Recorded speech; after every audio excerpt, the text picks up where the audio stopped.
मे 2024 मध्ये पुण्यात घडलेल्या भीषण अपघात प्रकरणाने संपूर्ण राज्याला हादरवून सोडले होते.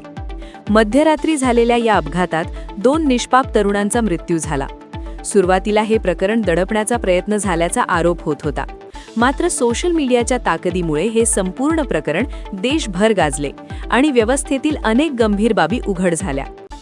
अपघातानंतर अवघ्या काही तासांतच आरोपीला वाचवण्यासाठी हालचाली सुरू झाल्याचे समोर आले. आरोपी अल्पवयीन असल्याचे सांगण्यात आले. संबंधित पोलीस ठाण्यात वरिष्ठ स्तरावरून हस्तक्षेप झाल्याच्या चर्चा रंगल्या. त्यावेळी पदावर असलेले तत्कालीन आमदार, जे पूर्वी आरोपीच्या कुटुंबियांच्या व्यावसायिक संस्थेशी संबंधित होते, तेही मध्यरात्री पोलीस ठाण्यात पोहोचल्याचे वृत्त समोर आले. या घटनेने संशय अधिक गडद झाला. अपघातानंतर सकाळपर्यंत संपूर्ण प्रक्रिया नियमाप्रमाणे पूर्ण झाल्याचे भासवण्यात आले. डॉक्टरांनी रक्ताचे नमुने बदलल्याचा आरोप झाला. पोलिसांनी आरोपीला अल्पवयीन म्हणून सादर केले. बाल न्यायालयाने आरोपीला निबंध लिहिण्याची अट घालून सोडून दिल्याचा निर्णय दिला. हा निर्णय सार्वजनिक संतापाचा केंद्रबिंदू ठरला.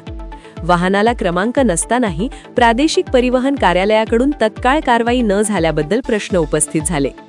दुसऱ्या दिवशी सकाळी सोशल मीडियावर या प्रकरणाची जोरदार चर्चा सुरू झाली.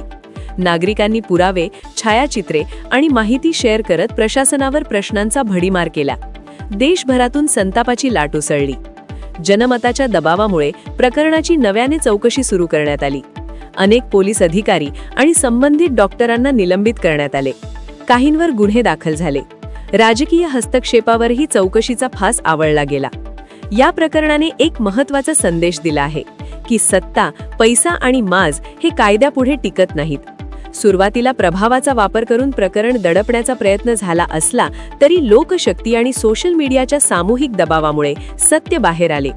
कायद्याच्या चौकटीत सर्व समान आहेत हे या घटनेतून अधोरेखित झाले. आज 2026 साल उजाडले आहे.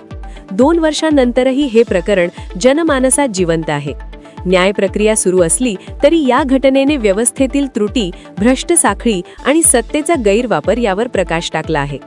नागरिकांनी सजग राहून प्रश्न विचारणे, पारदर्शकतेची मागणी करणे आणि कायद्याच्या अंमलबजावणीवर लक्ष ठेवणे ही लोकशाहीची खरी ताकद आहे. पुढे अपघात प्रकरणाने दाखवून दिले की सोशल मीडियाची ताकद केवळ चर्चा करण्यापुरती मर्यादित नाही, तर ती अन्यायाविरुद्ध लढणारी प्रभावी जन आंदोलनाची शक्ती बनू शकते.